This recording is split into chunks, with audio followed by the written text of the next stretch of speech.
Chris Hess was on the mound against the Dodgers. A no-hitter was thrown, but it wasn't by Chris Hess. T.O. injured in a fluke potato gun accident. We'll take a look at their team and all 12 teams. And are the Angels the favorites to repeat in 2009? Wiffleball Tonight starts right now! Welcome to the first ever edition of Wiffleball Tonight, everyone. Alongside Nick Bobie, I'm Jay Roselle. We got a lot on tap for this first episode. We're going to highlight all 12 teams this offseason and also give you our preview predictions for this season. The spring shootout, first ever, was played this past Sunday. We've got all the highlights and a lot to get to, so let's start it off. First game of the spring shootout, off to Hess Field we go. Beautiful day for wiffleball, Indians-Dodgers. Sean Kennelly, the rookie, getting the nod for the Dodgers. Has no problems getting the first two batters out. Here gets Alex Kelly to ground out to third. Beautiful play by Nick Leffler over at third. Here Ricky Rafferty flies out to left field for the second out. No problems for Kennelly. You think he'd be cruising right through, but then he runs into some control problems. He gives up walk after walk after walk. And then right here, Ricky Rafferty, deep fly ball to center, gives up 5 runs in the first inning. Alex Kelly getting the start for the Indians. Gives up a walk and a single to Mike Sicoscio. 2 runners on, and Nick Leffler at the plate. Nick has left the building. 5-3 Indians after the first. And we fist pump to the 4th inning now. Brian Kelly on for the Indians, nominally good. He walks in 3 runs to bring the score to 6-5. And Sean Kennelly, the grand salami. That'll cap off the game. 10-5, Dodgers win this one. On 4 hits, let's go inside the numbers. Nick Leffler with 3 scoreless innings, 9 strikeouts. Sean Kennelly, not so great, gets the no decision. 2 innings pitched, 5 hits, 3 runs, 3 strikeouts. Brian Kelly picks up the loss, giving up 7 runs in just 1 inning of work. Dodgers move on to round 2 to face 4-time Cy Young Award winner Chris Hess and the Braves. Hess was dominant as usual, gives up 5 hits, 21 strikeouts, but the real story of the day was Zach Pop for the Dodgers. Predominantly a riser pitcher in 2008, 50 told him go ahead and switch the style up, now throws mostly sliders, and it paid off in this game. 8 innings, fabulous, no-hit ball for Zach Pop.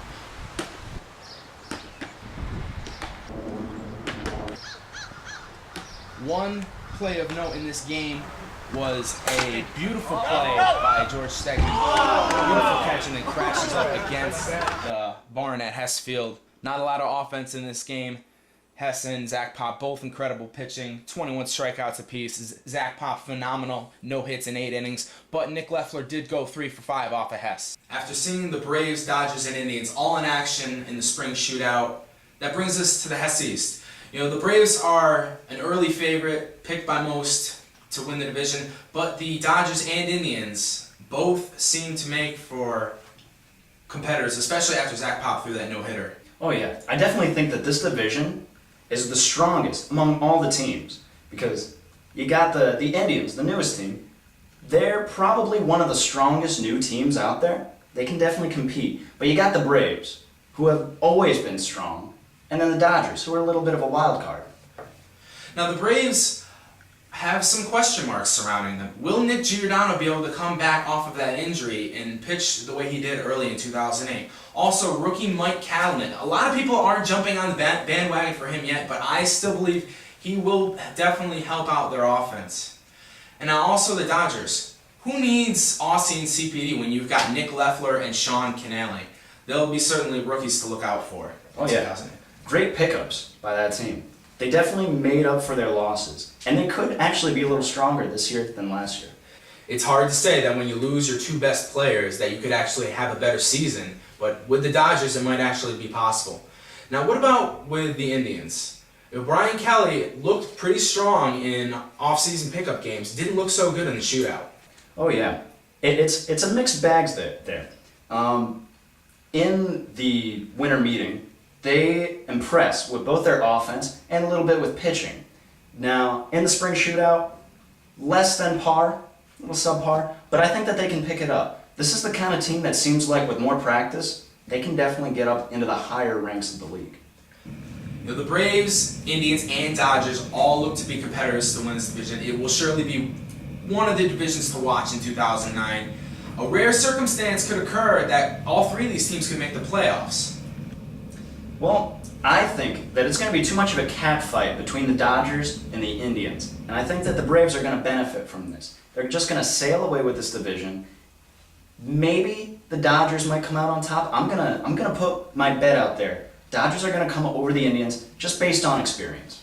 All right, now we're going to shoot it over to Buster Olney to give us more thoughts on the Hess East. The Hess East is the Braves to lose, in my opinion. Nick Giordano coming back is a huge boost to an already strong team. However, there are two other strong teams in the division, the Dodgers and the Indians.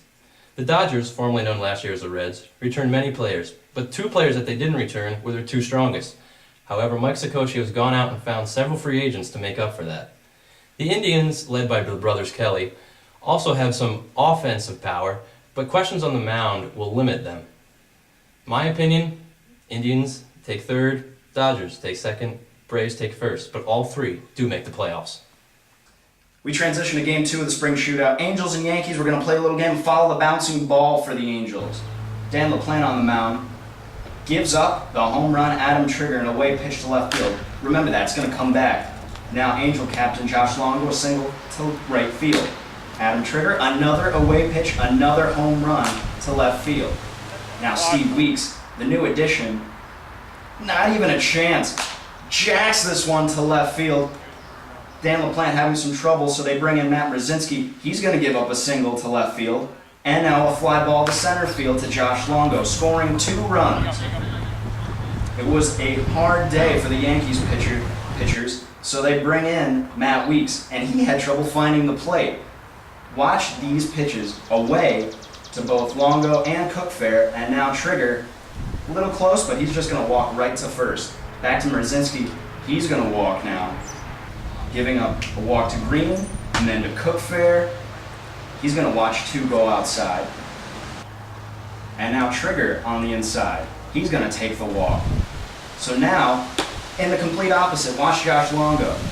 He's going to get the same pitch to hit the same side of the strike zone every time. 3 in a row.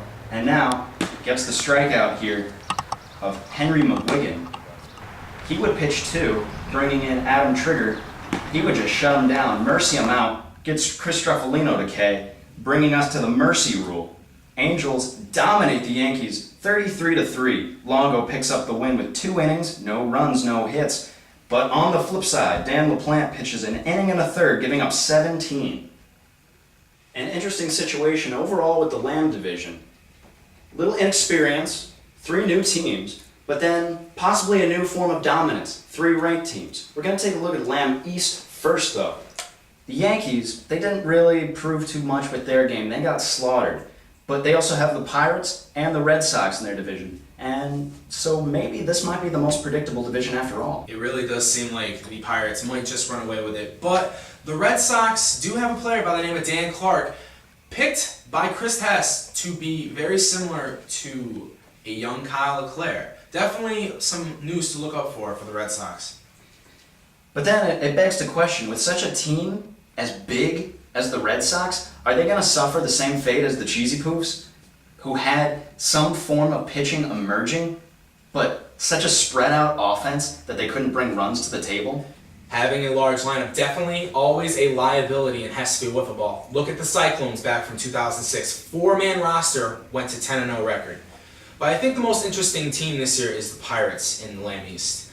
With the new addition of Zach Longo, you're taking an offense that was probably already the most powerful in the division and now adding a world championship winner in Zach Longo also will add a fresh arm to that rotation. Oh yeah. I think that the Pirates definitely have a well-rounded team. They have a strong rotation, they have a great offense, and now they have a great defense as well with this addition of Zach Longo. So, do you think after all of this, maybe the Pirates could run away with Lamb? There's a chance, but they will certainly need to count on the arms of their starting pitchers. We all know James Rizzo, a former Cy Young Award winner, can certainly dominate a game. Jesse Rex, we know about his control problems. Can he figure it out? That's really going to be the key to the Pirates' success in 2009. All right, so a little bit of team conflict, mixing things up for the Pirates. Should be interesting, but I think we can come to some consensus here. Pirates probably going to run away with the division. Buster Only, what do you think?